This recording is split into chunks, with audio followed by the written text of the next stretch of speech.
India ਤੋਂ ਕਲਮਾਂ ਦੇ ਕਾਫਲੇ programme ਲੈ ਕੇ ਹਾਜ਼ਰ ਹਾਂ ਜੀ। ਮੈਂ ਤੁਹਾਡਾ ਸਭਨਾਂ ਦਾ ਦੋਸਤ ਤੇ ਹੋਸਟ ਐਮਪੀ ਸਿੰਘ। ਕਲਮਾਂ ਦੇ ਕਾਫਲੇ 'ਚ ਅਸੀਂ ਹਰ ਵੇਰ ਸਾਡੇ ਸਾਹਿਤਕਾਰਾਂ, ਕਲਮਕਾਰਾਂ ਤੇ ਕਲਾਕਾਰਾਂ ਦੇ ਨਾਲ ਇੱਕ ਨਿਵੇਕਲੀ ਮੁਲਾਕਾਤ ਕਰਦੇ ਹਾਂ। ਉਹਨਾਂ ਨਾਲ ਖੁੱਲ੍ਹੀਆਂ ਗੱਲਾਂ ਕਰਦੇ ਹਾਂ, ਆਪਣੇ ਮਹਿਮਾਨਾਂ ਦੀਆਂ ਬਹੁਮੁੱਲੀਆਂ ਕਿਰਤਾਂ ਉੱਪਰ ਵਿਚਾਰ ਚਰਚਾ ਵੀ ਕਰਦੇ ਹਾਂ। ਅੱਜ ਸਾਡੇ ਇਸ ਪ੍ਰੋਗਰਾਮ ਦੇ ਮਹਿਮਾਨ ਹਨ ਡਾਕਟਰ ਬਲਵਿੰਦਰ ਕੌਰ ਬਰਾੜ, ਇੱਕ ਬਹੁਪੱਖੀ ਸ਼ਖਸੀਅਤ, ਕਹਾਣੀਕਾਰਾ, ਨਾਵਲਕਾਰਾ, ਅਧਿਆਪਕਾ, ਵੱਖ-ਵੱਖ ਅਖਬਾਰਾਂ ਦੇ ਕਾਲਮਨਵੀਸ ਤੇ ਕੈਲਗਰੀ ਵਿਮਨ ਐਸੋਸੀਏਸ਼ਨ ਦੇ ਪ੍ਰਧਾਨ ਡਾਕਟਰ ਬਲਵਿੰਦਰ ਕੌਰ ਬਰਾੜ। ਆਓ ਸਵਾਗਤ ਕਰਦੇ ਹਾਂ ਸਾਡੇ ਇਸ ਪ੍ਰੋਗਰਾਮ ਕਲਮਾਂ ਦੇ ਕਾਫਲੇ ਵਿੱਚ। ਸਤਿ ਸ਼੍ਰੀ ਅਕਾਲ ਡਾਕਟਰ ਬਲਵਿੰਦਰ ਕੌਰ ਬਰਾੜ ਜੀ। ਸਤਿ ਸ਼੍ਰੀ ਅਕਾਲ ਐਮਪੀ ਸਿੰਘ ਜੀ, ਮੈਂ ਤੁਹਾਡਾ ਵਿਸ਼ੇਸ਼ ਧੰਨਵਾਦ ਕਰਦੀ ਹਾਂ ਕਿਉਂਕਿ ਇਸ ਸ਼ਹਿਰ ਵਿੱਚ ਮੇਰੀ ਪਹਿਲੀ ਆਵਾਜ਼ ਹੈ। Very good. ਹਾਂਜੀ, ਅਸਲ ਵਿੱਚ ਕੀ ਹੈ ਕਿ ਸਾਡਾ ਸ਼ਹਿਰ ਛੋਟਾ ਜੀ, ਭਾਵੇਂ ਇਹ ਮੈਨੀਟੋਬਾ ਪ੍ਰੋਵਿੰਸ ਦਾ ਕੈਪੀਟਲ ਸਿਟੀ ਹੈ, ਪਰ ਦੂਸਰੇ ਸ਼ਹਿਰਾਂ ਦੇ ਮੁਕਾਬਲੇ ਕੈਲਗਰੀ, ਵੈਨਕੂਵਰ, ਟੋਰਾਂਟੋ, ਇਹਨਾਂ ਸ਼ਹਿਰਾਂ ਦੇ ਮੁਕਾਬਲੇ ਬਹੁਤ ਛੋਟਾ ਸ਼ਹਿਰ ਹੈ। ਔਰ ਇੱਥੇ ਮੀਡੀਆ ਵੀ ਇੰਨਾ ਜ਼ਿਆਦਾ ਨਹੀਂ ਹੈਗਾ, ਐਕਟਿਵ ਨਹੀਂ ਹੈ ਉਸ ਤਰੀਕੇ ਨਾਲ ਕਿ ਪੰਜਾਬੀ ਦੇ ਸਾਹਿਤਕਾਰਾਂ ਨੂੰ, ਕਲਮਕਾਰਾਂ ਨੂੰ ਇੱਕ ਲੜੀ ਵਿੱਚ ਪਰੋ ਸਕਣ ਦੇ ਕਾਬਲ ਹੋਵੇ। ਅਸੀਂ ਵਾਇਸ ਆਫ ਇੰਡੀਆ ਵੱਲੋਂ ਛੋਟਾ ਜਿਹਾ ਉਦਮ ਕੀਤਾ ਤੇ ਉਸ ਵਿੱਚ ਤੁਹਾਨੂੰ ਅਸੀਂ ਸ਼ਾਮਲ ਕੀਤਾ ਤੇ ਸਾਡਾ ਬੜਾ ਵੱਡਾ ਮਾਣ ਹੈ ਕਿ ਅਸੀਂ ਪੰਜਾਬੀ ਯੂਨੀਵਰਸਿਟੀ ਪਟਿਆਲਾ ਦੇ ਜਿਹੜੇ ਸਾਬਕਾ head of the department doctor Balwinder Kaur Brar ਦੇ ਨਾਲ ਗੱਲ ਕਰਨ ਜਾ ਰਹੇ ਹਾਂ। ਥੈਂਕ ਯੂ ਜੀ, thank you so much. Doctor Brar, ਅਸੀਂ ਸੰਵੇਦਨਸ਼ੀਲ ਲੋਕ ਬੜੇ ਫਿਕਰਮੰਦ ਰਹਿੰਦੇ ਹਾਂ ਆਮ ਤੌਰ 'ਤੇ, ਸਾਹਿਤ ਬਾਰੇ ਵੀ ਹਮੇਸ਼ਾ ਚੰਗੇ ਤੇ ਉਸਾਰੂ ਲੋਕ ਪੱਖੀ ਸਾਹਿਤ ਸੱਭਿਆਚਾਰ ਨੂੰ ਲੋਕਾਂ ਦੇ ਵਿੱਚ ਲੈ ਕੇ ਜਾਣ ਦੇ ਪ੍ਰਤੀ ਚਿੰਤਤ ਰਹਿੰਦੇ, ਫਿਕਰਮੰਦ ਰਹਿੰਦੇ ਹਾਂ ਤੇ ਨਾਲ ਦੀ ਨਾਲ ਯਤਨਸ਼ੀਲ ਵੀ ਰਹਿੰਦੇ ਹਾਂ। ਇਸੇ ਕਰਕੇ ਅਸੀਂ ਉਹ ਸਾਹਿਤਕਾਰ ਜਿਹੜੇ ਕਈ ਵਾਰੀ ਬਹੁਤ ਦੇਰ ਕੰਮ ਕਰਨ ਤੋਂ ਬਾਅਦ ਇੰਝ ਮਹਿਸੂਸ ਕਰਦੇ ਆ ਕਿ ਹੁਣ ਮੇਰੇ ਕੋਲੋਂ ਹੋਰ ਕੰਮ ਨਹੀਂ ਹੋਣਾ, ਮੇਰੇ ਕੋਲੋਂ ਹੋਰ ਲਿਖਿਆ ਨਹੀਂ ਜਾਣਾ, ਮੇਰੇ ਕੋਲੋਂ ਹੋਰ ਉਸੇ ਪਹਿਲਾਂ ਵਰਗੇ ਤਰੀਕੇ ਨਾਲ ਸਮਾਜ ਵਿੱਚ ਵਿਚਰਿਆ ਨਹੀਂ ਜਾਣਾ। ਪਰ ਤੁਹਾਡੇ ਤੇ ਗੱਲ ਨਹੀਂ ਢੁੱਕਦੀ, ਤੁਸੀਂ ਲਗਾਤਾਰ ਲਿਖਦੇ ਵੀ ਹੋ ਤੇ ਲਗਾਤਾਰ ਸੁਸਾਇਟੀ ਦੇ ਵਿੱਚ ਸਰਗਰਮ ਵੀ ਹੋ। ਪਹਿਲਾਂ ਤਾਂ ਮੈਂ ਛੋਟੀ ਚੀਜ਼ ਤੁਹਾਡੇ ਨਾਲ ਇਹ ਗੱਲ ਜ਼ਰੂਰ ਕਰਨੀ ਚਾਹੂੰਗਾ, ਬਾਕੀ ਲਿਖਤਾਂ ਬਾਰੇ ਬਾਅਦ 'ਚ ਗੱਲ ਕਰਾਂਗੇ। ਤੁਸੀਂ ਕੈਲਗਰੀ ਕਦੋਂ ਆਏ ਤੇ ਜਿਹੜਾ ਤੁਸੀਂ ਇਹ ਖਿੱਤਾ ਚੁਣ ਲਿਆ ਨਵਾਂ, ਵਿਮਨ ਐਸੋਸੀਏਸ਼ਨ ਦੇ ਪ੍ਰਧਾਨ ਦੇ ਤੌਰ 'ਤੇ, ਥੋੜ੍ਹੀ ਜਿਹੀ ਜਾਣਕਾਰੀ ਇਹ ਜ਼ਰੂਰ ਦੇਵੋ, ਫਿਰ ਤੁਹਾਡੀਆਂ ਸਾਹਿਤਕ ਕਿਰਤਾਂ ਉੱਤੇ ਗੱਲ ਕਰਾਂਗੇ। ਗੱਲ ਇਹ ਹੈ ਜੀ ਐਮਪੀ ਸਿੰਘ, ਹਾਂਜੀ, ਕਿ ਜਦੋਂ ਤੁਸੀਂ ਸਾਰੀ ਉਮਰ ਇਸ ਤਰ੍ਹਾਂ ਵਧਾਈ ਹੋਵੇ, ਤੁਹਾਡਾ ਸੁਸਾਇਟੀ ਨਾਲ ਐਸਾ ਰਾਬਤਾ ਕਾਇਮ ਹੋਇਆ ਹੋਵੇ। ਮੈਂ 38 ਸਾਲ ਜਵਾਨ ਮੁੰਡੇ ਕੁੜੀਆਂ ਨੂੰ ਯੂਨੀਵਰਸਿਟੀ ਦੇ ਵਿੱਚ ਪੜ੍ਹਾਇਆ। ਠੀਕ ਹੈ ਜੀ। ਤੁਹਾਡਾ ਰਾਬਤਾ ਹਮੇਸ਼ਾ ਹੀ ਸੁਸਾਇਟੀ ਨਾਲ ਜ਼ਿਆਦਾ ਰਿਹਾ, ਕੰਧਾਂ ਨਾਲ ਘੱਟ ਰਿਹਾ। ਹਾਂਜੀ ਹਾਂਜੀ ਹਾਂਜੀ। ਤੇ ਉਸ ਆਪਦੇ ਰਾਬਤੇ ਨੂੰ ਕਾਇਮ ਕਰਨ ਵਾਸਤੇ ਮੈਂ ਇੱਥੇ ਜਦੋਂ ਆਈ, ਮੈਂ ਦੇਖਿਆ ਕਿ ਕੁਝ ਲੇਡੀਜ਼ ਨੇ ਜਿਹੜੀਆਂ ਵਿਚਾਰੀਆਂ ਘਰੋਂ ਬਾਹਰ ਨਹੀਂ ਨਿਕਲ ਸਕਦੀਆਂ, ਜਿਨ੍ਹਾਂ ਦੀ ਜਿਹੜੇ ਦੁੱਖ ਨੇ ਉਹ ਅੰਦਰ ਜਜ਼ਬ ਹੋਈ ਜਾਂਦੇ ਨੇ ਜਾਂ ਰੋਗ ਬਣ ਜਾਂਦੇ ਨੇ। ਮੈਂ ਹੋਕਾ ਦਿੱਤਾ ਉਹਨਾਂ ਸਾਰੀਆਂ ਲੇਡੀਜ਼ ਨੂੰ ਕਿ ਤੁਸੀਂ ਇੱਕ ਮੰਚ ਤੇ ਇਕੱਠੀਆਂ ਹੋਵੋ, ਤੇ ਉਹਨਾਂ ਨੇ ਯੂਨੈਨਿਮਸਲੀ ਸਾਰੀਆਂ ਨੇ ਆਪਦੀ ਸਲਾਹ ਕਰਕੇ ਹੀ ਮੈਨੂੰ ਪ੍ਰਧਾਨ ਬਣਾਇਆ। ਇਸ ਗੱਲ ਦਾ ਮਾਣ ਮੈਨੂੰ ਹੈਗਾ। ਔਰ ਇੱਕ ਹੋਰ ਗੱਲ ਜਿਹੜੀ ਮੈਂ ਉੱਥੋਂ ਤੇ ਇੱਥੋਂ ਦੇ ਵਿੱਚ ਫਰਕ ਸਮਝਦੀ ਹਾਂ, ਜਿਹੜੀਆਂ ਇੱਥੋਂ ਦੀਆਂ ਲੇਡੀਜ਼ ਨੇ ਵਿਚਾਰੀਆਂ ਸਾਰਾ ਦਿਨ ਰੋਟੀ ਪਕਾ ਲਈ, ਬੱਚੇ ਸਾਂਭ ਲਏ, ਘਰ ਦਾ ਕੰਮ ਕਰ ਲਿਆ, ਉਸ ਤੋਂ ਬਾਅਦ ਵਿਚਾਰਿਆਂ ਦੀ ਸਾਹ ਦੀ ਮੋਹਲਤ ਪੁੱਗ ਜਾਂਦੀ ਹੈ। ਉਹਨਾਂ ਨੂੰ ਵੀ ਸਾਹ ਲੈਣ ਵਾਸਤੇ, ਉਹਨਾਂ ਨੂੰ ਵੀ ਦੁੱਖ ਸੁੱਖ ਕਰਨ ਵਾਸਤੇ ਕੋਈ ਮੋਕਲਾ ਪਿੜ ਚਾਹੀਦਾ।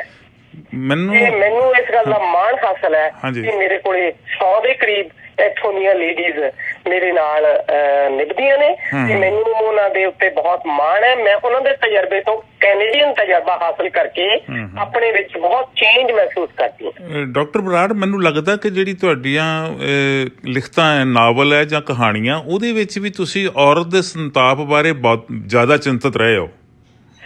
ਹਾਂਜੀ, ਉਹਦਾ ਕਾਰਨ ਸੀ ਜੀ, ਜਿਨ੍ਹਾਂ ਦਿਨਾਂ ਦੇ ਵਿੱਚ ਮੈਂ ਯੂਨੀਵਰਸਿਟੀ 'ਚ ਪੜ੍ਹਾਉਂਦੀ ਸੀ, ਸਾਡੀ ਯੂਨੀਵਰਸਿਟੀ ਦੇ ਬਹੁਤ ਮੁੰਡੇ ਪੁਲਿਸ ਚੱਕ ਕੇ ਲੈ ਜਾਂਦੀ ਸੀ, ਸਾਰੀ ਰਾਤ ਉਹਨਾਂ ਨੂੰ ਕੁੱਟਦੀ ਸੀ, ਮਾਰਦੀ ਸੀ, ਤੇ ਕਈ ਤਾਂ ਮਰ ਵੀ ਗਏ ਨੇ ਵਿਚਾਰੇ। ਉਹ ਮੇਰੇ ਪੁੱਤਾਂ ਵਰਗੇ ਸੀ ਜੀ, ਮੈਨੂੰ ਸੱਚੀ ਪੁੱਤ ਲੱਗਦੇ ਸੀ। ਜਦੋਂ ਉਹਨਾਂ ਦੀਆਂ ਮਾਵਾਂ ਨੂੰ, ਉਹਨਾਂ ਦੀਆਂ ਭੈਣਾਂ ਨੂੰ, ਉਹਨਾਂ ਦੇ ਘਰ ਦੇ ਹਾਲਾਤ ਨੂੰ ਮੈਂ ਦੇਖਦੀ ਸੀ, ਮੈਨੂੰ ਬਹੁਤ ਦੁੱਖ ਹੁੰਦਾ ਸੀ। ਮੈਨੂੰ ਲੱਗਦਾ ਸੀ ਵੀ ਇਹਦੇ ਤੇ ਲਿਖਣਾ ਬਹੁਤ ਜ਼ਰੂਰੀ ਹੈ। ਮੈਂ ਕਈ ਇਸ ਤਰ੍ਹਾਂ ਦੀਆਂ ਅੱਖੀਂ ਦੇਖੀਆਂ ਘਟਨਾਵਾਂ ਲਿਖੀਆਂ ਨੇ ਆਪਦੀਆਂ ਕਹਾਣੀਆਂ ਦੇ ਵਿੱਚ, ਜਦੋਂ ਇੱਕ ਮੁੰਡਾ ਦੂਜੇ ਮੁੰਡੇ ਨਾਲ ਪੱਗ ਵਟਾ ਕੇ ਚਲਿਆ ਗਿਆ ਤੇ ਪੁਲਿਸ ਨੇ ਚੱਕ ਕੇ ਉਹ ਮਾਰਤਾ, ਉਹ ਕਹਿੰਦਾ ਮੇਰੇ ਸਿਰ ਤੇ ਬੰਨੀ ਹੋਈ ਪੱਗ ਮੈਨੂੰ ਧਾਰ ਦੇ ਰਹੀ ਹੈ, ਤੇ ਅਗਲੇ ਸਾਲ ਉਹ ਮਰ ਗਿਆ।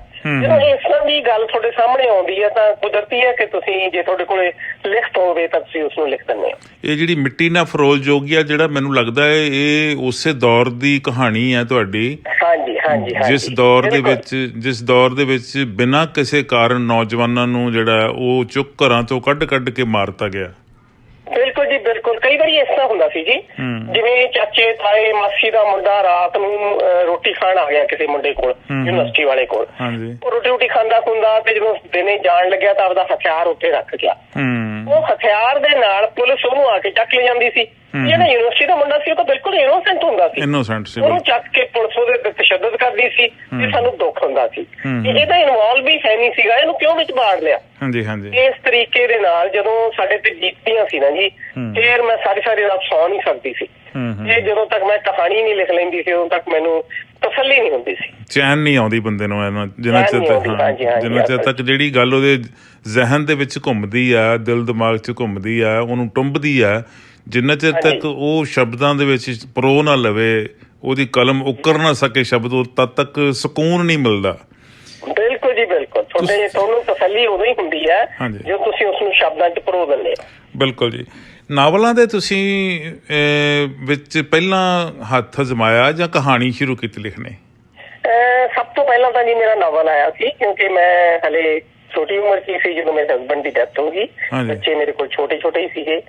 ਉਹ ਨਾਵਲ ਹੈ ਜੀ ਸੱਭੇ ਸਾਕ ਕੁੜਾਵੇ, ਇੱਕ ਵਿਡੋ ਲੇਡੀ ਬਾਰੇ ਹੈ। ਠੀਕ ਹੈ ਜੀ, ਠੀਕ ਹੈ।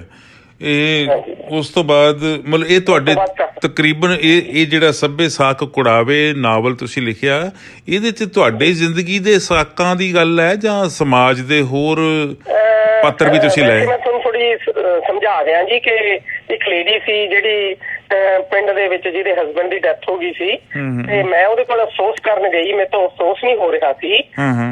ਉਸ ਲੇਡੀ ਨੇ ਇੱਕ ਸੈਂਟੈਂਸ ਬੋਲਿਆ ਸੀ ਜੀ, ਅਨਪੜ੍ਹ ਵਿਚਾਰੀ ਗਰੀਬ ਲੇਡੀ ਨੇ ਇਹ ਸੈਂਟੈਂਸ ਬੋਲਿਆ ਸੀ ਜਿਹਨੇ ਮੈਨੂੰ ਲੇਖਕ ਬਣਾਤਾ। ਉਹ ਸੈਂਟੈਂਸ ਸੀਗਾ, ਆਪਾਂ ਨੇ ਤਾਂ ਭੁੰਨ ਕੇ ਬੀਜਿਆ ਸੀ ਜਿਹੜਾ ਕਦੇ ਹਰਾ ਨਹੀਂ ਹੋਣਾ। ਓ ਵਾਓ। ਉਸਨੇ ਇਹਨਾਂ ਲਫ਼ਜ਼ਾਂ ਨੂੰ ਮੈਂ ਸੀਨੇ ਤੇ ਲਿਖ ਲਿਆ ਸੀ ਤੇ ਮੈਂ ਸਾਡੇ ਦੋਨਾਂ ਦੇ ਕੰਪੈਰੀਜ਼ਨ ਤੇ ਇੱਕ ਨਾਵਲ ਲਿਖਿਆ ਸੀ, ਜਿਹੜਾ ਮੇਰਾ ਸਭ ਤੋਂ ਪਹਿਲਾ ਨਾਵਲ ਹੈ ਜੀ ਸੱਭੇ ਸਾਕ ਕੁੜਾਵੇ। ਬਹੁਤ ਖੂਬ, ਬਹੁਤ ਖੂਬ। ਮੈਨੂੰ ਲੱਗਦਾ ਸੀਗਾ ਸਾਕ ਰਿਸ਼ਤਿਆਂ ਦੀ ਗੱਲ ਹੈ ਤੇ ਜ਼ਰੂਰ ਰਿਸ਼ਤੇ ਉਹਨਾਂ ਦੀ ਗੱਲ ਜ਼ਿਕਰ ਕੀਤਾ ਹੋਊਗਾ ਜਿਨ੍ਹਾਂ ਦੇ ਬਾਰੇ ਸਾਡਾ ਸਮਾਜ ਅਕਸਰ ਵੰਨ ਸਵੰਨੇ ਤਾਨੇ ਮਿਹਨੇ ਵੀ ਮਾਰਦਾ। ਕੁਛ ਸਮਾਜ ਦਾ ਸੰਵੇਦਨਸ਼ੀਲ ਜਿਹੜਾ ਤਬਕਾ ਉਹ ਇਹਦੇ ਪ੍ਰਤੀ ਚਿੰਤਤ ਵੀ ਹੁੰਦਾ। ਇਹ ਜਿਹੜਾ ਚਿਤਨਾ ਚੇਤੇ ਜਾਂ ਅੰਗੂਠੇ ਦਾ ਨਿਸ਼ਾਨ, ਇਹ ਜਿਹੜੇ ਸੀ ਨਾਵਲ, ਇਹਨਾਂ ਦਾ ਵਿਸ਼ਾ ਕੀ ਰਿਹਾ ਫਿਰ? ਅੰਗੂਠੇ ਦਾ ਨਿਸ਼ਾਨ ਤਾਂ ਜੀ ਕੈਨੇਡੀਅਨ ਲਾਈਫ ਬਾਰੇ ਹੈ। ਇੱਕ ਲੜਕੀ ਉੱਥੋਂ ਵਿਆਹ ਕੇ ਇੱਥੇ ਆ ਜਾਂਦੀ ਹੈ, ਉਹਦੇ ਤੇ ਕੀ ਬੀਤਦੀ ਹੈ ਉਹਦੇ ਬਾਰੇ ਹੈ। ਤੇ ਜਿਹੜਾ ਹੈਗਾ ਚਿਤਨਾ ਚੇਤੇ, ਇਹ ਇੱਕ ਖਾੜਕੂ ਲੜਕਾ ਸੀ ਜੀ ਸਾਡੀ ਯੂਨੀਵਰਸਿਟੀ ਦਾ, ਉਹ ਮਾਰ ਦਿੱਤਾ ਗਿਆ ਸੀ, ਇਕਲੌਤਾ ਬੱਚਾ ਸੀ, ਉਹਦੇ ਬਾਰੇ ਲਿਖਿਆ ਹੋਇਆ ਨਾਵਲ ਹੈ। ਠੀਕ ਹੈ। ਜਿਹੜੀ ਖਾੜਕੂ ਦੀ ਤੁਸੀਂ ਗੱਲ ਕੀਤੀ ਹੈ, ਇਹ ਜਦੋਂ ਲਹਿਰ ਚੱਲੀ ਸੀ ਉਸ ਸਮੇਂ ਪੰਜਾਬੀ ਸਾਹਿਤਕਾਰਾਂ, ਖਾਸ ਕਰਕੇ ਪੰਜਾਬੀ ਯੂਨੀਵਰਸਿਟੀ ਦੇ ਵਿੱਚ ਅਧਿਆਪਨ ਦਾ ਕਿੱਤਾ ਅਪਣਾ ਕੇ ਦੋਹਰੀ ਮਾਨਸਿਕਤਾ ਨਿਭਾ ਰਹੇ ਲੋਕ ਸੀ ਜਿਹੜੇ ਤੁਹਾਡੇ ਸੰਗੀ ਸਾਥੀ, ਤੁਹਾਡੇ ਹਮਸਫਰ, ਉਹਨਾਂ ਦੇ ਵਿੱਚ ਕੀ ਸੀ ਚੱਲ ਰਿਹਾ ਕਿ ਇਹ ਕੀ ਹੋ ਰਿਹਾ, ਸਾਨੂੰ ਕੀ ਰੋਲ ਨਿਭਾਉਣਾ ਚਾਹੀਦਾ? ਉਸ ਵੇਲੇ ਨਾ ਜੀ ਹਵਾ ਐਸੀ ਚੱਲੀ ਸੀ ਕਿ ਬੰਦੇ ਦੋ ਹਿੱਸਿਆਂ ਵਿੱਚ ਵੰਡੇ ਗਏ ਸੀ। ਠੀਕ ਹੈ ਜੀ। ਜਾਂ ਤਾਂ ਉਹ ਬਹੁਤ ਸਥਿਤੀ ਤੋਂ ਡਰਦੇ ਸੀ ਕਿ ਸਾਹ ਵੀ ਔਖਾ ਨਾ ਲੈ ਲਈਏ ਕਿਤੇ, ਤੇ ਜਾਂ ਇਹ ਜਿਹੇ ਸੀ ਜਿਹੜੇ ਨਿਧੜਕ ਕੇ ਜੇ ਸਾਡੇ ਨਾਲ ਜਿੱਥੇ ਸਾਡੇ ਬੱਚੇ ਹੀ ਮਰ ਗਏ ਤਾਂ ਅਸੀਂ ਕੀ ਜਿਉਂ ਕੇ ਕਰਨਾ ਹੈ, ਜਾਂ ਉਸ ਤਰ੍ਹਾਂ ਦੇ ਸੀ। ਉਸ ਵੇਲੇ ਬਾਹਲੀ ਹਵਾ ਜਿਹੜੀ ਸੀ ਨਾ ਜੀ ਉਹ ਲੋਕਾਂ ਨੂੰ ਡਰਾਉਣ ਵਾਲੀ ਸੀ। ਤੇ ਜਿਹੜੇ ਪੜ੍ਹੇ ਲਿਖੇ ਹੁੰਦੇ ਨੇ ਥੋੜੇ ਜਿਹੇ ਡਰਪੋਕ ਜ਼ਿਆਦਾ ਹੁੰਦੇ ਨੇ, ਮੈਂ ਵੀ ਵਿੱਚ ਹੀ ਹਾਂ ਵੈਸੇ।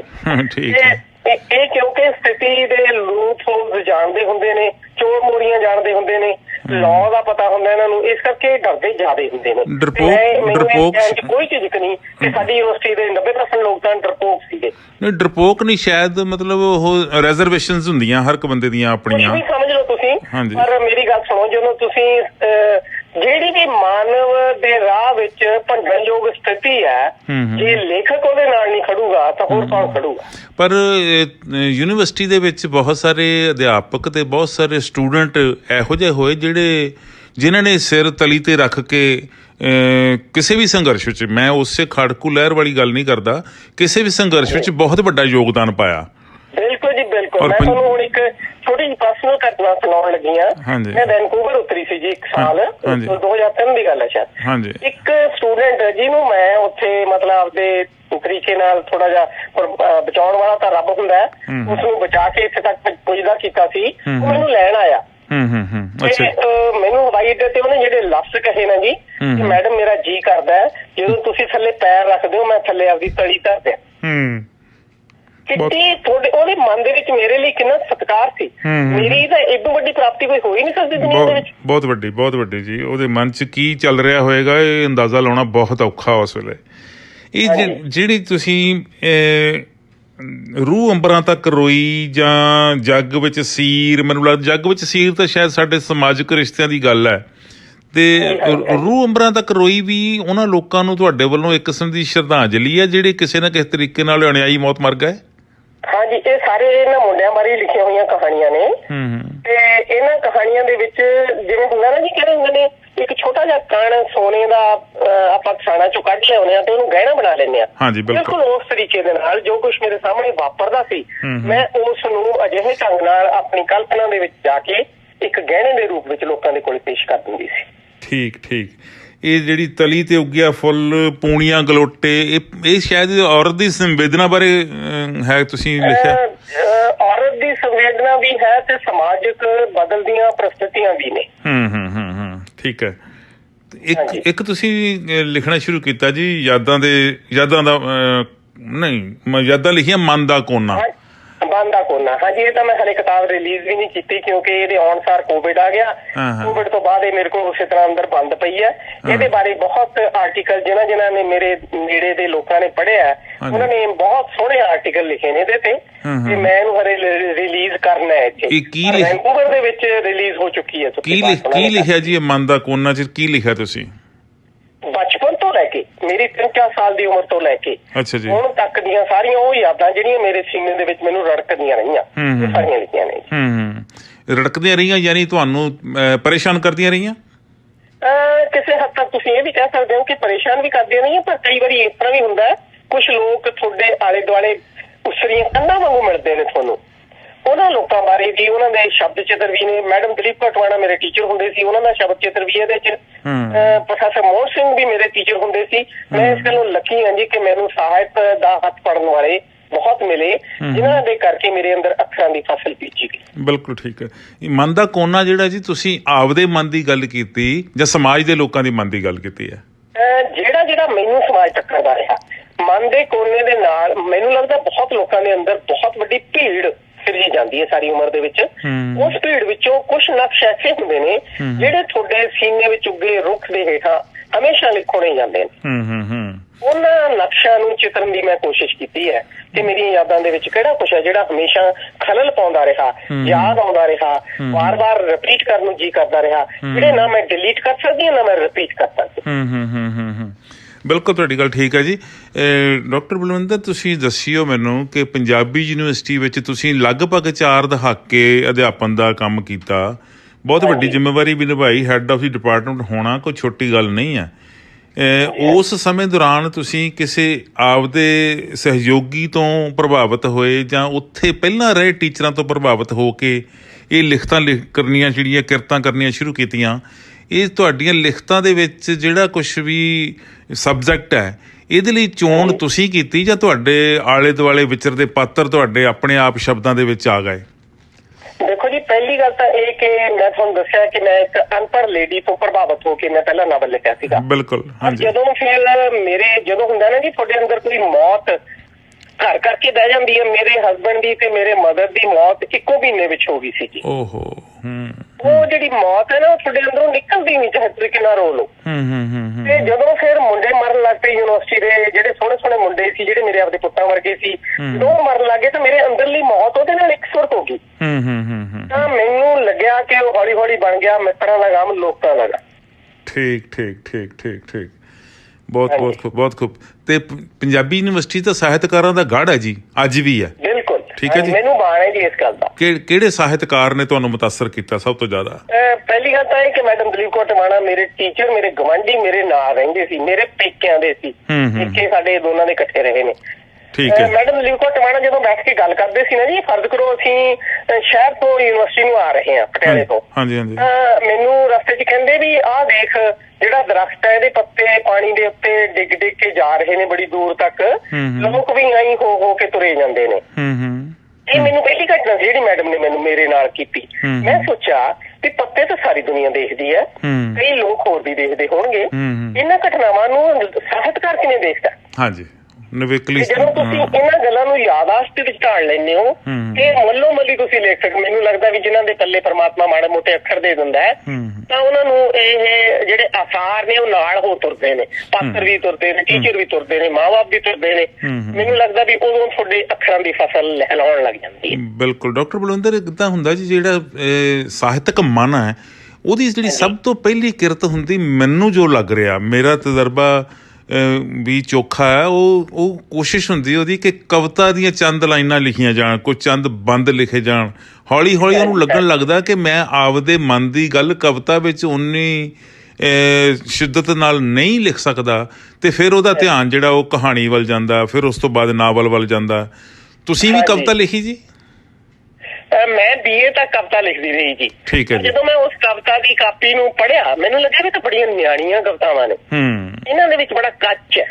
ਜਦੋਂ ਤੁਸੀਂ ਸੁਸਾਇਟੀ ਦੀਆਂ ਪਰਤਾਂ ਨੂੰ ਦੇਖਣ ਲੱਗਦੇ ਹੋ ਨਾ, ਫਿਰ ਤੁਹਾਨੂੰ ਲੱਗਦਾ ਵੀ ਤੁਹਾਡਾ ਨਿੱਜੀ ਆਪਾਂ ਦਾ ਕੁਛ ਵੀ ਨਹੀਂ, ਤੁੱਛ ਹੈ ਲੋਕਾਂ ਦੇ ਸਾਹਮਣੇ। ਉਦੋਂ ਤੁਹਾਨੂੰ ਲੱਗਦਾ ਵੀ ਜਿਹੜਾ ਲੋਕਾਂ ਦੇ ਵਿੱਚ ਜਿਹੜਾ ਵਿਚਰਦਾ ਹੈ ਨਾ, ਉਹ ਕੋਈ ਵੀ ਘਟਨਾ ਲੋਕਾਂ ਨੂੰ ਟੱਚ ਕਰਕੇ ਜਾਂਦੀ ਹੈ, ਉਹਦੇ ਬਾਰੇ ਲਿਖਣਾ ਜ਼ਿਆਦਾ ਜ਼ਰੂਰੀ ਹੁੰਦਾ ਹੈ, ਨਾ ਕਿ ਆਪਣੇ ਆਪ ਬਾਰੇ। ਤੁਸੀਂ ਕਈ ਵਾਰ ਦੇਖਿਆ ਹੋਣਾ ਵੀ ਲੋਕੀ ਗੱਲਾਂ ਵੀ ਕਰਦੇ ਨੇ ਨਾ, ਸਟੇਜ ਤੇ ਵੀ ਗੱਲਾਂ ਕਰਦੇ ਨੇ, ਉਹ ਮੈਂ ਬਾਰੇ ਬਹੁਤ ਗੱਲ ਕਰਦੇ ਨੇ। ਬਿਲਕੁਲ। ਜਾਂ ਤਾਂ ਉਹ ਆਪਦੀ ਮੈਂ ਨੂੰ ਪੱਠੇ ਪਾਉਂਦੇ ਨੇ, ਜਾਂ ਉਹਨਾਂ ਦੇ ਉੱਤੇ ਹਾਵੀ ਹੁੰਦੀ ਹੈ।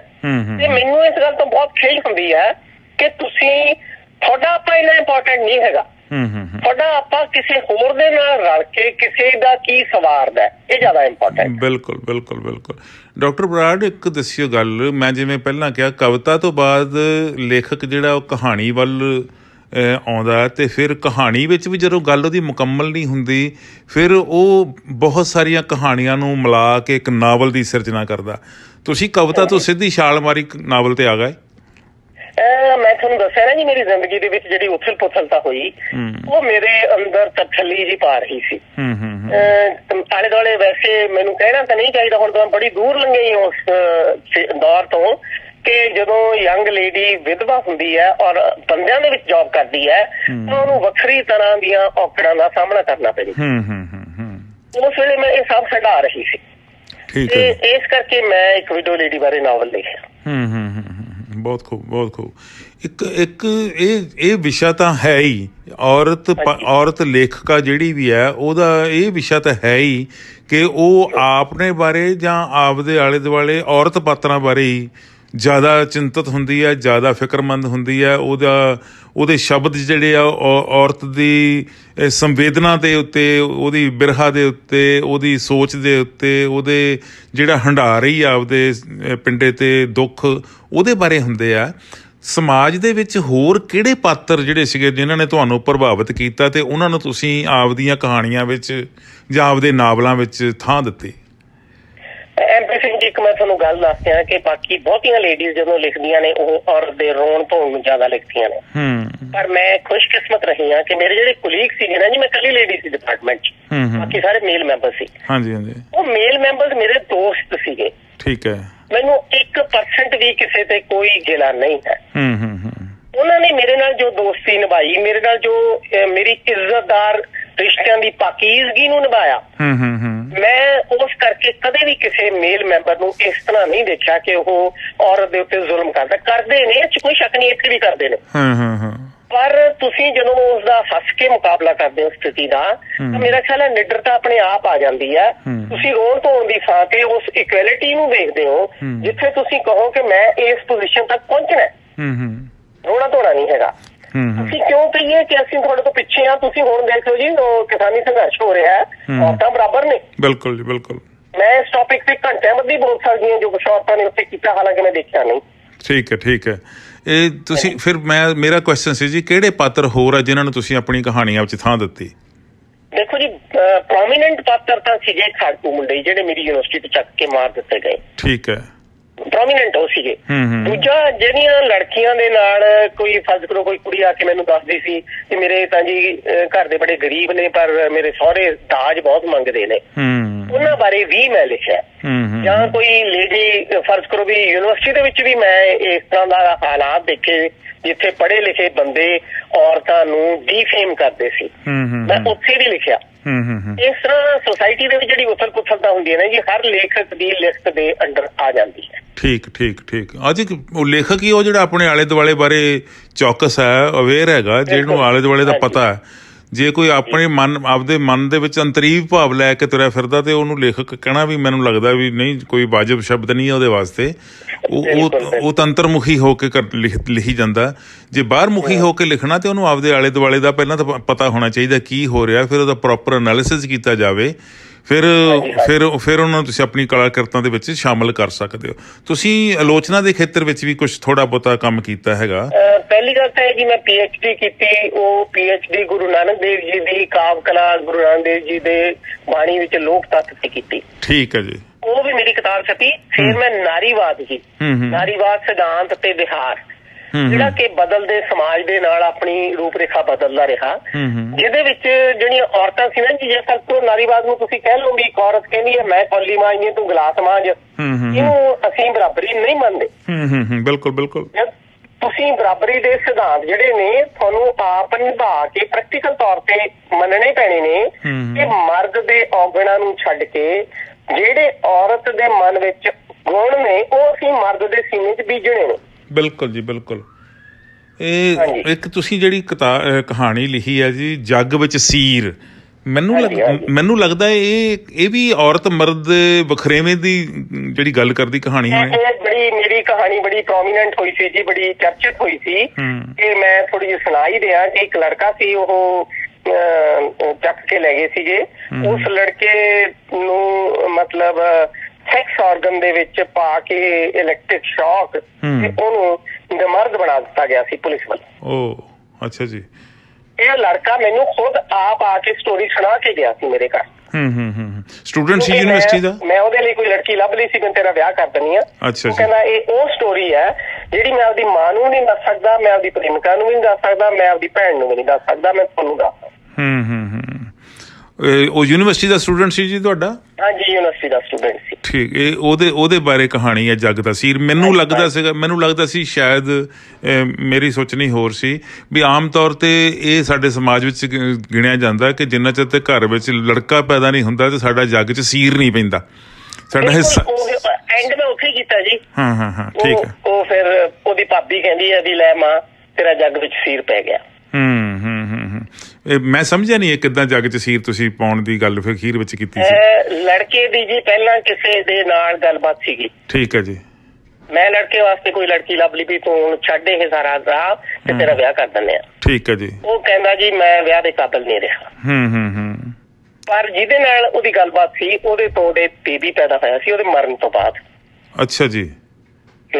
ਠੀਕ। ਬੜੀ ਵੈਸੇ ਵਿਲੱਖਣ ਜੀ ਗੱਲ ਹੈ ਸਾਰੀ। ਤੇ ਤੁਸੀਂ ਬਹੁਤ ਬਖੂਬੀ ਇਸ ਸਬਜੈਕਟ ਨੂੰ ਇਸ ਤਰੀਕੇ ਨਾਲ ਔਰ ਉਸ ਘਟਨਾ ਨੂੰ, ਜਿਹੜੀ ਘਟਨਾ ਹੈ ਵਾਪਰੀ ਜੇ ਪੁਲਿਸ ਤਸ਼ੱਦਦ ਦੇ ਨਾਲ ਉਸ ਨੌਜਵਾਨ ਦੇ ਨਾਲ ਜੋ ਕੁਛ ਹੋਇਆ, ਉਹਨੂੰ ਇਸ ਤਰੀਕੇ ਨਾਲ ਪੇਸ਼ ਕਰਨਾ ਮੈਨੂੰ ਲੱਗਦਾ ਇੱਕ ਬਹੁਤ ਵੱਡਾ ਜਿਗਰਾ ਚਾਹੀਦਾ, ਬਹੁਤ ਵੱਡਾ ਦਿਲ ਚਾਹੀਦਾ, ਤੁਹਾਡੇ 'ਚ ਬੜੀ ਵਿਲ ਪਾਵਰ ਚਾਹੀਦੀ। ਤੁਸੀਂ ਤਾਂ ਹੀ ਸਾਰਾ ਕੁਛ ਕਰ ਸਕਦੇ ਹੋ, ਤਾਂ ਹੀ ਲਿਖ ਸਕਦੇ ਹੋ। ਇਹ ਤਾਂ ਫਿਰ ਆ ਜਾਂਦੀ ਹੈ ਜੀ ਜਦੋਂ ਜਿਹੇ ਜਿਹੇ ਲੋਕਾਂ ਨਾਲ ਤੁਸੀਂ ਰਹਿੰਦੇ ਹੋ। ਤੁਹਾਡੀਆਂ ਕਿਤਾਬਾਂ ਤੇ ਤੁਹਾਡੀਆਂ ਕਹਾਣੀਆਂ ਤੇ ਨਾਵਲਾਂ ਤੇ ਵੀ ਕਿਸੇ ਨੇ ਕੋਈ ਅੱਗੋਂ ਰਿਸਰਚ ਕਰਨ ਦੀ ਕੋਸ਼ਿਸ਼ ਕੀਤੀ? ਹਾਂਜੀ 2 PhD ਹੋ ਚੁੱਕੀਆਂ ਨੇ ਜੀ। ਹਾਂਜੀ। ਇੱਕ MPhil ਹੋਈ ਹੈ, ਇੱਕ MPhil ਕਰ ਰਹੀ ਹੈ ਲੜਕੀ ਮੇਰੀ ਭਾਸ਼ਾ ਤੇ, ਬਲਵੰਤ ਕੌਰ ਬਰਾੜ ਦੀ ਭਾਸ਼ਾ ਜੀ। ਜਿਹੜੀ ਭਾਸ਼ਾ ਤੁਸੀਂ ਆਪਦੀਆਂ ਕਹਾਣੀਆਂ ਨਾਵਲਾਂ ਦੇ ਵਿੱਚ ਵਰਤੀ ਹੈਗੀ, ਕਿਹੜੀ ਭਾਸ਼ਾ ਵਰਤੀ? ਜਿਹੜੀ ਸੀ ਮੇਰੀ ਭਾਸ਼ਾ ਦੇ ਵਿੱਚ ਮੁਹਾਵਰੇ, ਮੇਰੀ ਭਾਸ਼ਾ ਦੇ ਵਿੱਚ ਜਿਹੜਾ ਫੋਕਲੋਰਿਕ ਅੰਸ਼ ਹੈ ਉਹ ਕਾਫੀ ਆ ਜਾਂਦਾ। ਤੁਸੀਂ ਆਰਟੀਕਲ 'ਚ ਪੜ੍ਹ ਲਿਆ ਹੋਣਾ। ਆਮ ਤੌਰ ਤੇ ਜਿਹੜੀ ਗੱਲ ਹੁੰਦੀ ਹੈ ਜਸਵੰਤ ਸਿੰਘ ਕੰਵਲ ਬਾਰੇ ਗੱਲ ਹੈ ਕਿ ਉਹਨੇ ਮਲਵਈ ਭਾਸ਼ਾ ਨੂੰ ਜਿਹੜਾ ਆਪਣੇ ਨਾਵਲਾਂ ਦਾ ਜਿਹੜਾ ਹਿੱਸਾ ਬਣਾਇਆ, ਔਰ ਸੰਤੋਖ ਸਿੰਘ ਧੀਰ ਬਾਰੇ ਵੱਖਰੀ ਗੱਲ ਹੈ, ਭਾਈ ਵੀਰ ਸਿੰਘ ਬਾਰੇ ਵੱਖਰੀ ਗੱਲ ਹੈ, ਪ੍ਰੋਫੈਸਰ ਪੂਰਨ ਸਿੰਘ ਬਾਰੇ ਵੱਖਰੀ ਗੱਲ, ਪੁਆਧੀ ਭਾਸ਼ਾ ਦੀ ਗੱਲ ਹੈ। ਤੁਹਾਡਾ ਸਬਜੈਕਟ ਜਿਹੜਾ ਕਿਹੜਾ ਰਿਹਾ ਜੀ? ਦੁਆਬਾ, ਮਾਲਵਾ? ਮਾਲਵਾ ਜੀ, ਮਾਲਵਾ, ਪਿਓਰ ਮਾਲਵਾ। ਤੁਹਾਡਾ ਪਿਓਰ ਮਾਲਵਾ ਰਿਹਾ। ਕੀ ਲੱਗਦਾ ਵੈਸੇ ਸਾਨੂੰ ਇੰਜ ਦਾ ਵਖਰੇਵਾਂ ਕਰਨਾ ਚਾਹੀਦਾ ਕਿ ਦੁਆਬੀ ਭਾਸ਼ਾ, ਇਹ ਮਲਵਈ ਭਾਸ਼ਾ, ਇਹ ਮਾਝੀ ਭਾਸ਼ਾ, ਇਦਾਂ ਦੀ ਗੱਲ ਲੱਗਦਾ ਤੁਹਾਨੂੰ? ਵਖਰੇਵਾਂ ਚਾਹੀਦਾ ਤਾਂ ਨਹੀਂ, ਪਰ ਜਦੋਂ ਤੁਸੀਂ ਕਹਿੰਦੇ ਨੇ 12 ਕੋ ਤੇ ਭਾਸ਼ਾ ਬਦਲ ਜਾਂਦੀ ਹੈ। ਜਦੋਂ ਭਾਸ਼ਾਵਾਂ ਹਰੇਕ ਦੇ ਵਿੱਚ ਤੁਹਾਡੀਆਂ ਭਾਵਨਾਵਾਂ ਨੂੰ ਵਿਅਕਤ ਕਰਨ ਦਾ ਇੱਕ ਤਰੀਕਾ ਹੈਗਾ। ਤੇ ਮੈਨੂੰ ਲੱਗਦਾ ਆਪਾਂ ਜਦੋਂ ਹੁਣ ਪਾਕਿਸਤਾਨੀ ਭਾਸ਼ਾ ਸੁਣਦੇ ਹਾਂ ਤਾਂ ਹੋਰ ਵੀ ਮਿੱਠੀ ਲੱਗਦੀ ਹੈ, ਬਹੁਤ ਮਿੱਠੀ, ਐਂਟੀਕ ਰਸ ਹੁੰਦਾ। ਤੇ ਇਸ ਕਰਕੇ ਮੈਨੂੰ ਲੱਗਦਾ ਹੁੰਦਾ ਵੀ ਜਿਹੜੀ ਭਾਸ਼ਾ ਨਾ ਜੀ, ਉਹ ਬਹੁਤ ਵੱਡਾ ਯੋਗਦਾਨ ਪਾਉਂਦੀ ਹੈ ਉਹਦੇ ਇਲਾਕੇ ਦਾ, ਉਸ ਖਿੱਤੇ ਦਾ। ਇਹ ਜ਼ਰੂਰੀ ਨਹੀਂ ਕਿ ਤੁਸੀਂ ਡਿਗਰੀਆਂ ਦੇ ਨਾਲ ਕਰਨਾ ਹੈ। ਕਈ ਵੀ ਜਿਹੜੇ ਅਨਪੜ੍ਹ ਬੰਦੇ ਹੁੰਦੇ ਨੇ ਬੜੀ ਖੂਬਸੂਰਤ ਭਾਸ਼ਾ ਬੋਲਦੇ ਨੇ, ਬਹੁਤ ਵਧੀਆ, ਉਹ ਸਾਂਭਦੇ ਨੇ ਭਾਵਨਾਵਾਂ ਨੂੰ ਉਸ ਵੇਲੇ। ਇਹ ਦੇਖੋ ਜੀ, ਜਦੋਂ ਇਹ ਮੈਨੂੰ ਲੱਗਦਾ ਜਦੋਂ ਭਾਸ਼ਾ ਦੇ ਤੁਸੀਂ ਕਹਿੰਦੇ ਨਾ ਬਾਹਰੀ ਕੋਈ ਭਾਸ਼ਾ ਬਦਲਣ ਵਾਲੀ ਗੱਲ ਹੈ, ਲੋਕਾਂ ਦੀ ਬੋਲ ਚਾਲ, ਅਸਲ 'ਚ ਭਾਸ਼ਾ ਦੀ ਗੱਲ ਨਹੀਂ, ਬੋਲ ਚਾਲ ਦੀ ਗੱਲ ਹੈ। ਬੋਲ ਚਾਲ ਬਦਲ ਜਾਂਦੀ, ਥੋੜਾ ਬਦਲਾਅ ਆ ਜਾਂਦਾ ਹੈ, ਟੋਨ ਵੀ ਚੇਂਜ ਹੋ ਜਾਂਦੀ ਹੈ, ਠੀਕ ਹੈ ਜੀ। ਔਰ ਉਹ ਜਿਹੜਾ ਸੀਗਾ ਉਸ ਸਮੇਂ ਤਾਂ ਜ਼ਿਆਦਾ ਸੀਗਾ ਇਹ ਗੱਲ, ਇਹ ਪ੍ਰਭਾਵਸ਼ਾਲੀ ਗੱਲ ਸੀ ਜਦੋਂ ਗਲੋਬਲਾਈਜੇਸ਼ਨ ਨਹੀਂ ਸੀ। ਅੱਜ ਗਲੋਬਲਾਈਜੇਸ਼ਨ ਹੋ ਚੁੱਕੀ ਹੈ, ਅਜੇ ਵੀ ਇਹਦਾ ਉਨਾ ਹੀ ਪ੍ਰਭਾਵ ਹੈ, ਉਨਾ ਹੀ ਅਸਰ ਹੈ। ਹੁਣ ਇਸ ਤਰ੍ਹਾਂ ਹੈ ਕਿ ਆਪਾਂ ਇੱਕ ਦੂਜੇ ਦੇ ਵਿੱਚ ਮਿਕਸ ਕਰੀ ਜਾ ਰਹੇ ਹਾਂ। ਜਿਹੜੀ ਗੱਲ ਸਾਨੂੰ ਦੂਸਰੇ ਥਾਂ ਦੀ ਚੰਗੀ ਲੱਗਦੀ ਅਸੀਂ ਉਹ ਆਪਟ ਕਰ ਲੈਂਦੇ ਹਾਂ। ਉਹਦਾ ਜੀ ਗਲੋਬਲਾਈਜੇਸ਼ਨ ਨੇ ਤਾਂ ਉਹ ਕੁਛ ਕਰ ਦਿੱਤਾ। ਪਹਿਲਾਂ ਟੱਚ ਸਟੋਨ, ਟੱਚ ਫੋਨ, ਹੁਣ ਟੱਚ ਬਿਮਾਰੀ ਲਿਆਤੀ। ਗਲੋਬਲਾਈਜੇਸ਼ਨ ਦੇ ਗੁਣ ਵੀ ਹੈਗੇ, ਔਗਣ ਵੀ ਹੈਗੇ ਨੇ। ਠੀਕ ਹੈ। ਹਾਂਜੀ, ਇੱਕ ਗੱਲ ਮੈਂ ਜ਼ਰੂਰ ਤੁਹਾਡੇ ਤੋਂ ਪੁੱਛਣੀ ਚਾਹੁੰਦਾ ਜੀ। ਯੂਨੀਵਰਸਿਟੀਆਂ ਦੇ ਪ੍ਰੋਫੈਸਰ ਜਿਹੜੇ ਯੂਨੀਵਰਸਿਟੀਆਂ ਦੇ ਵਿੱਚ ਰਹਿ ਕੇ ਕਹਾਣੀਆਂ ਲਿਖਦੇ, ਨਾਵਲ ਲਿਖਦੇ, ਉਹਨਾਂ ਦੇ ਕੋਲ ਸ਼ਬਦ ਬੜੇ ਭਾਰੇ ਭਾਰੇ ਹੁੰਦੇ ਔਰ ਉਹ ਸ਼ਬਦਾਂ ਦਾ ਅਰਥ ਲੱਭਣ ਦੇ ਲਈ ਡਿਕਸ਼ਨਰੀ ਲੱਭਣੀਆਂ ਪੈਂਦੀਆਂ। ਤੁਹਾਡੇ ਇਹ ਮੈਨੂੰ ਲਾਂਭਾ ਵੀ ਹੈ ਜੀ, ਮੈਂ ਖੁਦ ਪੱਤਰਕਾਰ ਦੇ ਤੌਰ ਤੇ ਇਹਦੇ ਨਾਲ ਬਿਲਕੁਲ ਸੱਚ ਹੈ, 100% ਸੱਚ ਹੈ। ਮੈਂ ਦੱਸਦੀ ਹਾਂ ਕਿਉਂ।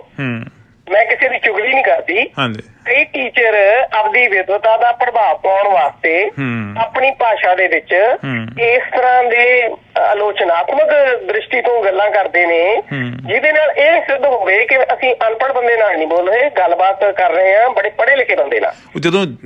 ਜਦੋਂ ਆਲੋਚਨਾ ਹੋ ਜਾਂਦਾ ਜੀ, ਹਾਂਜੀ, ਇਹਦਾ ਨੁਕਸਾਨ ਇਹ ਹੋ ਜਾਂਦਾ ਕਿ ਜਿਹੜੇ ਆਮ ਲੋਕ ਨੇ ਉਹ ਤੁਹਾਡੇ ਤੋਂ ਪਰੇ ਸਰਕ ਜਾਂਦੇ ਨੇ, ਇਹ ਤੋਂ ਕੀ ਲੈਣਾ ਦੇਣਾ, ਬੜਾ ਪੜਿਆ ਲਿਖਿਆ ਨਹੀਂ। ਪਰ ਉਹ ਤਾਂ ਕਹਿੰਦੇ ਅਸੀਂ ਆਮ ਲੋਕਾਂ ਦੀ ਗੱਲ ਹੀ ਨਹੀਂ ਕਰਦੇ, ਅਸੀਂ ਤਾਂ ਸਿਰਫ ਜਿਹੜੇ ਅਸੀਂ ਅਕੈਡਮਿਕ ਫੀਲਡ ਦੇ ਵਿੱਚ ਲੋਕ ਜਿਹੜੇ ਜੁੜੇ ਹੋਏ ਆ, ਅਸੀਂ ਤਾਂ ਉਹਨਾਂ ਦੀ ਗੱਲ ਕਰਦੇ ਹਾਂ। ਉਹ ਜਦੋਂ ਗੱਲ ਹੈ ਨਾ ਜੀ, ਤੁਸੀਂ 10% ਲੋਕਾਂ ਦੀ ਗੱਲ ਕਰਦੇ ਹੋ ਤੇ 90% ਲੋਕ ਕਿੱਥੇ ਜਾਣ। ਹਾਂਜੀ, ਬਿਲਕੁਲ ਤੁਹਾਡਾ ਸਵਾਲ ਵਾਜਬ ਹੈਗਾ ਜੀ। ਮੈਂ ਜਦੋਂ ਤੋਂ ਇਹ ਸਾਹਿਤਕ ਖੇਤਰ ਦੇ ਲੋਕਾਂ ਦੇ ਨਾਲ ਮੇਲ ਜੋਲ ਬਣਾਉਣਾ ਸ਼ੁਰੂ ਕੀਤਾ, ਇਹ 70ਵਿਆਂ ਦੀ ਗੱਲ ਹੈ ਜੀ, ਤੇ ਮੈਨੂੰ ਲੱਗਦਾ ਸੀ ਕਿ ਉਸ ਜ਼ਮਾਨੇ ਦੇ ਵਿੱਚ ਵੀ ਇਹ ਬਿਮਾਰੀ ਬੜੀ ਭਿਆਨਕ ਰੂਪ ਲੈ ਚੁੱਕੀ ਸੀਗੀ ਕਿ ਜਿਹੜੇ ਸਾਹਿਤਕਾਰਾਂ ਦੇ ਆਲੋਚਨਾ ਕਰਦੇ ਆ, ਆਲੋਚਨਾ ਦੇ ਖੇਤਰ ਵਿੱਚ ਸਾਹਿਤਕ ਕਿਰਤਾਂ ਨੂੰ ਤੋਲਣ ਦੀ ਕੋਸ਼ਿਸ਼ ਕਰਦੇ, ਉਹ ਇਹੋ ਜਿਹੇ ਸ਼ਬਦ ਵਰਤ ਜਾਂਦੇ ਆ ਕਿ ਜਿਹਦੇ ਬਾਰੇ ਲਿਖਿਆ ਜਾਂਦਾ ਉਹਨੂੰ ਖੁਦ ਨੂੰ ਸਮਝ ਨਹੀਂ ਲੱਗਦੀ ਕਿ ਮੈਂ ਤਾਂ ਇਹ ਗੱਲ ਕੀਤੀ ਨਹੀਂ। ਹਾਂਜੀ, ਬਿਲਕੁਲ ਠੀਕ ਹੈ ਤੁਸੀਂ। ਉਹ ਅਸਲ ਮੈਂ ਤੁਹਾਨੂੰ ਦੱਸਿਆ ਨਾ ਜੀ, ਵਿਦਵਤਾ ਦਾ ਪ੍ਰਭਾਵ ਪਾਉਣਾ। ਮੈਂ ਕਿ ਮੇਰੇ ਕੋਲ ਡਿਗਰੀ ਹੈ, ਮੈਂ MP ਸਿੰਘ ਕਦੇ ਵੀ ਨਹੀਂ ਕਿਹਾ ਕਿ ਮੈਂ ਡਾਕਟਰ ਬਲਵਿੰਦਰ ਬਰਾੜ, ਨਾ ਮੈਂ ਕਦੀ ਆਪਦੀ ਕਿਸੇ ਲਿਖਤ ਤੇ ਲਿਖਿਆ। ਮੈਨੂੰ ਤਾਂ ਉਲਟ ਲੱਗਦਾ ਹੁੰਦਾ ਹੈ, ਜੇ ਤੁਸੀਂ ਡਾਕਟਰ ਲਿਖਤਾ ਤੁਸੀਂ ਲੋਕਾਂ ਨਾਲੋਂ ਤਾਂ ਵੱਖਰੇ ਹੋ ਗਏ। ਲੋਕਾਂ ਨੂੰ ਇਹਨੂੰ ਬੜਾ ਪਤਾ ਹੈ ਇਹ ਕਿਹੜਾ ਲੋਕਾਂ 'ਚ ਰਹੀ ਹੈ। ਹਾਂਜੀ, ਠੀਕ ਹੈ ਜੀ। ਇਸ ਕਰਕੇ ਤੁਸੀਂ ਉਹਨਾਂ ਦੀ ਮਾਨਸਿਕਤਾ ਤੱਕ ਪਹੁੰਚ ਤਾਂ ਹੀ ਕਰ ਸਕਦੇ ਹੋ, ਉਹਨਾਂ ਦੇ ਲੈਵਲ ਤੇ ਜਾ ਕੇ ਤਾਂ ਹੀ ਗੱਲ ਕਰ ਸਕਦੇ ਹੋ ਜੇ ਤੁਸੀਂ ਉਹਨਾਂ ਵਰਗੀ ਭਾਸ਼ਾ ਬੋਲੋ। ਨਾਨਕ ਦੇਵ ਜੀ ਨੇ ਤਾਂ ਨੀਚਾ ਅੰਦਰ ਨੀਚ ਜਾਤ ਕਿਹਾ ਸੀ। ਬਿਲਕੁਲ ਜੀ, ਬਿਲਕੁਲ। ਇੱਕ ਇਸੇ ਗੱਲ ਨਾਲ ਜੁੜਦੀ ਹੋਰ ਗੱਲ ਮੈਂ ਤੁਹਾਡੇ ਨਾਲ ਸਾਂਝੀ ਕਰਨੀ ਚਾਹੁੰਦਾ ਔਰ ਮੈਂ ਚਾਹੂੰਗਾ ਕਿ ਤੁਸੀਂ ਉੱਤੇ ਟਿੱਪਣੀ ਵੀ ਕਰੋ। ਸਾਹਿਤ ਸਭਾਵਾਂ ਹੈਗੀਆਂ ਜੀ, ਚਾਹੇ ਉਹ ਸਾਡੇ ਪੰਜਾਬ ਵਿੱਚ ਹੈ ਜਾਂ ਹਿੰਦੁਸਤਾਨ ਵਿੱਚ ਹੈ, ਤੇ ਭਾਵੇਂ ਅਸੀਂ 7 ਸਮੁੰਦਰੋਂ ਪਾਰ ਆ ਕੇ ਬੈਠੇ ਹੈਗੇ, ਇੱਥੇ ਵੀ ਸਾਹਿਤ ਸਭਾਵਾਂ ਬਹੁਤ ਐਕਟਿਵ ਹੈਗੀਆਂ, ਬੜੀਆਂ ਸਰਗਰਮ ਆ, ਬਹੁਤ ਵਧੀਆ ਰੋਲ ਅਦਾ ਕਰਦੀਆਂ। ਪਰ ਉਹਦੇ ਵਿੱਚ ਵੀ 2 ਤਰ੍ਹਾਂ ਦੇ ਧੜੇ ਆ। ਇੱਕ ਉਹ ਲੋਕ ਹੈ ਜਿਹੜੇ ਲਿਖਦੇ ਆ, ਭਾਵੇਂ ਥੋੜ੍ਹਾ ਲਿਖਦੇ ਆ ਜਾਂ ਬਹੁਤਾ ਲਿਖਦੇ ਆ, ਉਹਨਾਂ ਦੀ ਲੇਖਣੀ ਅਜੇ ਮੁੱਢਲੇ ਪੜਾਅ 'ਤੇ ਆ ਜਾਂ ਸਿਖਰ 'ਤੇ ਆ। ਪਰ ਇੱਕ ਧੜਾ ਉਹ ਹੈ ਜਿਹੜਾ ਵੈਸੇ ਕਾਬਜ਼ ਹੋ ਜਾਂਦਾ ਕਿਸੇ ਨਾ ਕਿਸੇ ਤਰੀਕੇ ਨਾਲ, ਜਿਹੜਾ ਸਿਰਫ ਆਲੋਚਨਾ ਹੀ ਕਰਦਾ। ਗੱਲ ਇਹ ਹੈ ਜੀ, ਮੈਂ ਇੱਕ ਵਾਰੀ ਨਾ ਜੀ ਲੰਡਨ ਇੰਟਰਵਿਊ ਦੇ ਰਹੀ ਸੀ ਇਸੇ ਤਰ੍ਹਾਂ ਰੇਡੀਓ ਤੇ। ਮੈਨੂੰ ਉੱਥੇ ਕਿਸੇ ਨੇ ਪੁੱਛਿਆ ਕਿ ਕੈਨੇਡਾ ਜਾ ਕੇ ਸਾਰੇ ਹੀ ਕਵੀ ਕਿਵੇਂ ਬਣ ਜਾਂਦੇ ਨੇ। ਠੀਕ ਹੈ ਜੀ। ਮੈਨੂੰ ਉਦੋਂ ਸਮਝ ਨਹੀਂ ਲੱਗੀ ਸੀ ਗੱਲ, ਪਰ ਜਦ ਮੈਂ ਇੱਥੇ ਆਈ ਫਿਰ ਮੈਨੂੰ ਸਮਝ ਲੱਗੀ ਵੀ ਵਾਕਈ ਗੱਲ ਠੀਕ ਹੈ। ਇੱਥੇ ਤਾਂ ਇੱਕ ਚੱਕੇ ਤੋਂ 7 ਨਿਕਲੇ ਉਹਨਾਂ ਨੇ ਕਵੀ। ਪਰ ਮੈਂ ਜੇ ਐਂ ਕਹਾਂ ਕਿ ਉਹ ਕਿਉਂ ਨਾ ਲਿਖਣ ਜੀ। ਹਾਂਜੀ ਹਾਂਜੀ, ਹਰ ਇੱਕ ਦੇ ਮਨ ਚ ਬਲਬਲੇ ਹੈਗੇ, ਹਰ ਇੱਕ ਦਾ ਜੀ ਕਰਦਾ ਹੈ ਕਿ ਮੈਂ ਆਪਦਾ ਅੰਦਰਲਾ ਆਪਾ ਤੁਹਾਡੇ ਨਾਲ ਸਾਂਝਾ ਕਰਾਂ। ਬਿਲਕੁਲ ਖਾਸ ਬਿਲਕੁਲ। ਕਰਕੇ ਇਹਨਾਂ ਮੁਲਕਾਂ ਦੇ ਵਿੱਚ ਮੈਂ ਸ਼ੁਕਰਗੁਜ਼ਾਰ ਹਾਂ ਉਹਨਾਂ ਲੋਕਾਂ ਦੀ ਜਿਹੜੇ ਇਸ ਬਾਹਰੀ ਹਵਾ ਦੇ ਵਿੱਚ ਵੀ ਆਪਦੀ ਤਲੀ ਤੇ ਦੀਵਾ ਬਾਲ ਕੇ ਤੁਰੇ ਫਿਰਦੇ। ਬਿਲਕੁਲ ਬਿਲਕੁਲ। ਤੁਸੀਂ ਇੱਥੇ ਆ ਕੇ ਜੀ ਅਖਬਾਰਾਂ ਦੇ ਨਾਲ ਵੀ ਜੁੜੇ ਹੋ, ਰੇਡੀਓ ਨਾਲ ਵੀ ਜੁੜੇ ਹੋ, ਇਹ ਕੋਈ ਨਵੇਕਲਾ ਤਜਰਬਾ ਸੀ ਤੁਹਾਡਾ, ਪਹਿਲਾ ਤਜਰਬਾ ਸੀ ਇੱਥੇ ਆ ਕੇ ਇਸ ਤਰੀਕੇ ਨਾਲ, ਕਿ ਭਾਰਤ ਤੋਂ ਹੀ ਤੁਸੀਂ ਇਹ ਨਾਲ ਲੈ ਕੇ ਆਏ ਹੋ ਆਪਦੇ ਸ਼ੌਕ? ਨਹੀਂ ਜੀ, ਭਾਰਤ ਤੋਂ ਹੀ ਲੈ ਕੇ ਆਈ ਹਾਂ ਮੈਂ ਤਾਂ। ਇੱਥੇ ਆ ਕੇ ਤਾਂ ਉਹਨਾਂ ਨੂੰ ਮੌਕਾ ਮਿਲ ਗਿਆ। ਮੈਨੂੰ ਇੰਡੀਆ ਤੋਂ ਲੋਕ ਫੋਨ ਕਰਕੇ ਪੁੱਛਦੇ ਨੇ ਕਿ ਤੇਰਾ ਉੱਥੇ ਜਾ ਕੇ ਜੀ ਕਿਵੇਂ ਲੱਗ ਗਿਆ। ਠੀਕ ਹੈ। ਮੈਂ ਉਹਨਾਂ ਨੂੰ ਕਿਹਾ ਵੀ ਹੁਣ ਤਾਂ ਕੈਲਗਰੀ ਸਾਰਾ ਪਿੰਡ ਮਿੱਤਰਾਂ ਦਾ ਦੀਨਾ ਹੈ। ਜਦੋਂ ਤੁਸੀਂ ਕਹਿੰਦੇ one who is fair can find friend anywhere. ਬਿਲਕੁਲ ਬਿਲਕੁਲ ਜੀ। ਹਾਂਜੀ, ਇਹ ਤੁਸੀਂ ਪੰਜਾਬੀ ਦੀਆਂ ਅਖਬਾਰਾਂ ਵਿੱਚ ਲਿਖਦੇ ਹੋ, ਲਗਾਤਾਰ ਆਰਟੀਕਲ ਤੁਹਾਡੇ ਆਉਂਦੇ ਆ? ਹਾਂਜੀ ਹਾਂਜੀ, ਇੱਥੇ ਨਾ ਜੀ ਇੱਕ ਪੰਜਾਬੀ ਅਖਬਾਰ ਆ, ਤੁਹਾਡੇ ਨਹੀਂ ਆਉਂਦਾ ਹੋਣਾ ਉਹ ਪੰਜਾਬੀ ਅਖਬਾਰ। ਬਿਲਕੁਲ ਜੀ, ਮੇਰੇ ਮਿੱਤਰ ਕੱਢਦੇ ਪੰਜਾਬੀ ਅਖਬਾਰ, ਮੈਨੂੰ ਪਤਾ ਇਸ ਗੱਲ ਦਾ। ਔਰ ਉਹ ਤੁਹਾਨੂੰ ਯੋਗ ਥਾਂ ਤੁਹਾਨੂੰ ਮਿਲਦੀ ਪਈ, ਤੁਹਾਨੂੰ ਆਪਣੇ ਅਹਿਸਾਸ ਜਿਹੜੇ ਆ। ਕਾਲਮ ਆਉਂਦਾ ਜੀ ਮੇਰਾ, ਉਹ ਵੇਲਾ ਯਾਦ ਕਰ। ਠੀਕ ਠੀਕ। ਤੇ ਰੇਡੀਓ ਦੇ ਵਿੱਚ ਕੀ ਸਬਜੈਕਟ ਤੁਸੀਂ ਅਕਸਰ ਚੁਣਦੇ ਹੋ, ਕਿ ਇੱਕ ਕਾਮਨ ਟਾਕ ਸ਼ੋ ਹੁੰਦੇ ਆ ਜਾਂ ਕਿਵੇਂ? ਕਾਮਨ ਟਾਕ ਸ਼ੋ ਜੀ, ਜਿਹੜੇ ਲੋਕਾਂ ਦੇ ਨਾਲ ਜਿਹੜੇ ਵੀ ਸੰਬੰਧਿਤ ਹੁੰਦੇ ਨੇ ਉਹਨਾਂ ਦੇ ਨਾਲ ਹੀ ਬਹੁਤਾ ਵਾਰੀ ਗੱਲਬਾਤ ਕਰੀਦੀ ਹੈ। ਪਰ ਹੁਣ ਰੈਡ FM ਵਾਲੇ ਮੈਨੂੰ ਕਈ ਵਾਰੀ ਜਿਵੇਂ ਟੀਚਰਸ ਡੇ ਤੇ ਬੁਲਾ ਲਿਆ, ਜਾਂ ਕਿਤਾਬਾਂ ਦੇ ਉੱਤੇ ਬੋਲਣ ਲਈ ਬੁਲਾ ਲਿਆ, ਜਾਂ ਕੋਈ ਸਬਜੈਕਟ ਜਿਹਦੇ ਤੇ ਮੇਰੀ ਮੁਹਾਰਤ ਹੋਵੇ ਉਹਦੇ ਬਾਰੇ ਫਿਰ ਡਿਸਕਸ਼ਨ ਵਗੈਰਾ ਹੁੰਦੀ ਹੈ। ਬਿਲਕੁਲ। ਤੁਸੀਂ ਵਿਮਨ ਐਸੋਸੀਏਸ਼ਨ ਦੇ ਪ੍ਰਧਾਨ ਹੋ, ਉਹਦੇ ਲਈ ਬਹੁਤ ਵਧੀਆ ਤਰੀਕੇ ਨਾਲ ਕੰਮ ਕਰਦੇ ਹੋ। ਇਸ ਵਿਸ਼ੇ ਉੱਤੇ ਆਪਾਂ ਕਦੀ ਫਿਰ ਨੈਕਸਟ ਟਾਈਮ ਗੱਲ ਕਰਾਂਗੇ। ਪਰ ਜਿਹੜਾ ਤੁਹਾਡਾ ਇਹ ਸਾਹਿਤਕ ਖੇਤਰ ਦੇ ਜੁੜੇ ਹੋਏ ਲੋਕ ਤੁਹਾਡੇ ਆਲੇ ਦੁਆਲੇ ਹੁਣ ਵੀ ਹੋਣਗੇ, ਇਹਨਾਂ ਨਾਲ ਤੁਹਾਡਾ ਕਿਹੋ ਜਿਹਾ ਸਹਿਚਾਰ ਹੈ? ਇੱਕ ਗੱਲ ਮੈਨੂੰ ਬੜੀ ਖੁਸ਼ੀ ਨਾਲ ਦੱਸਣੀ ਪੈ ਰਹੀ ਹੈ ਕਿ ਇੱਥੇ ਜਿਹੜੇ ਲੇਡੀਜ਼ ਨੇ ਨਾ ਜੀ, ਖਾਸ ਕਰਕੇ ਲੇਡੀਜ਼ ਮੇਰੀ ਉਮਰ ਦੀਆਂ, ਉਹ ਬਹੁਤੀਆਂ ਪੜ੍ਹੀਆਂ ਲਿਖੀਆਂ ਨਹੀਂ ਹਣਗੀਆਂ। ਉਹਨਾਂ ਦੇ ਵਿੱਚ ਇੰਨੀ ਨਾਦਾਨੀ ਹੈ, ਇੰਨੀ ਮਾਸੂਮੀਅਤ ਹੈ ਜਿਹੜੀ ਸਾਡੇ ਵਰਗਿਆਂ ਕੋਲ ਨਹੀਂ ਹੈ। ਮੈਨੂੰ ਉਹਨਾਂ ਨੂੰ ਮਾਨਣ ਦਾ ਬੜਾ ਮਤਲਬ ਚਾਅ ਹੈ ਕਿ ਮੈਂ ਉਹਨਾਂ ਦੇ ਕੋਲ ਬੈਠ ਕੇ, ਉਹਨਾਂ ਦੀ ਛਾਂ 'ਚ ਬੈਠ ਕੇ ਇਹ ਗੱਲਾਂ ਵਾਪਸ ਸੋਚ ਸਕਾਂ ਕਿ ਜਿਹੜੀਆਂ ਅਨਪੜ੍ਹ ਲੇਡੀਜ਼ ਨੇ ਇਹ ਕਿਵੇਂ ਮਹਿਸੂਸ ਕਰਦੀਆਂ ਨੇ, ਕਿੰਨੀ ਸ਼ਰਧਾ ਇਹਨਾਂ ਦੇ ਅੰਦਰ ਕਿ ਜੋ ਵੀ ਤੁਸੀਂ ਕਹਿ ਦੋ ਉਹਨਾਂ ਨੂੰ ਸੱਚ ਕਰਕੇ ਮੰਨ ਲੈਂਦੇ ਨੇ। ਤੁਹਾਡੀਆਂ ਨਵੀਆਂ ਕਹਾਣੀਆਂ ਦਾ ਵਿਸ਼ਾ ਵੀ ਸ਼ਾਇਦ ਇਹ ਹੋ ਸਕਦਾ। ਹਾਂਜੀ ਹਾਂਜੀ, ਬਿਲਕੁਲ ਹੋ ਸਕਦਾ। ਮੈਂ ਤਾਂ ਆਰਟੀਕਲ ਪੂਰਾ ਲਿਖਿਆ ਜੀ ਉਹਨਾਂ ਲੇਡੀਜ਼ ਤੇ, ਇੱਥੋਂ ਦੀਆਂ ਲੇਡੀਜ਼ ਤੇ। ਠੀਕ ਠੀਕ ਠੀਕ। ਦੇਖੋ ਜੀ, ਉਂਝ ਵੈਸੇ ਇੱਕ ਗੱਲ ਆ, ਤੁਸੀਂ ਅਧਿਆਪਕ ਰਹੇ ਹੋ, 38-40 ਸਾਲ ਅਧਿਆਪਕ ਦਾ ਕੰਮ ਕੀਤਾ ਹੈਗਾ। ਤੁਸੀਂ ਨੋਟ ਕੀਤਾ ਹੋਊਗਾ ਇੱਥੋਂ ਦੀਆਂ ਔਰਤਾਂ ਜਿਹੜੀਆਂ, ਉਹਨਾਂ ਨੂੰ ਤਾਂ 3-3 4-4 ਕੰਮ ਕਰਨੇ ਪੈਂਦੇ, ਇਕੱਲਾ ਅਧਿਆਪਨ ਨਹੀਂ। ਉਹ ਬਹੁਤ ਕੰਮ ਕਰਨੇ ਪੈਂਦੇ, ਦੋਹਰੀਆਂ ਜੌਬਾਂ ਕਰਦੇ ਨੇ ਜੀ। ਘਰ ਦਾ ਕੰਮਕਾਰ ਵੀ ਸਾਰਾ ਕਰਨਾ ਪੈਂਦਾ, ਬੱਚਿਆਂ ਨੂੰ ਵੀ ਪਾਲਣਾ ਪੈਂਦਾ ਹੈਗਾ, ਔਰ ਬਜ਼ੁਰਗਾਂ ਦੀ ਸੇਵਾ ਵੀ ਕਰਨੀ ਪੈਂਦੀ ਹੈਗੀ ਆ।